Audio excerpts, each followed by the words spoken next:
રાજકોટના આજીડેમ પોલીસે ખેતરમાંથી ગાંજાનું વાવેતર ઝડપી પાડ્યું છે। હરિયાણા ગામની સીમમાંથી ખેતરમાંથી ગાંજાનું વાવેતર ઝડપી પાડવામાં આવ્યું છે। હનાભાઈ ગાભુ ભાગ્યા તરીકે ખેતરમાં વાવેતર કરી રહ્યા હતા। છેલ્લા 1.5 વર્ષથી ગાંજાનું વાવેતર કરી રહ્યા હતા।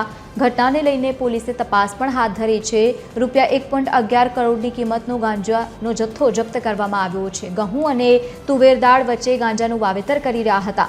ગાંજાના નાના મોટા 64 જેટલા છોડ અને તેમજ 60.290 કિલો ગાંજો ઝડપી પાડ્યો છે। ઘટનાને લઈને વધુ તપાસ હાથ ધરવામાં આવી। એક આરોપીની પણ અટકાયત કરી છે।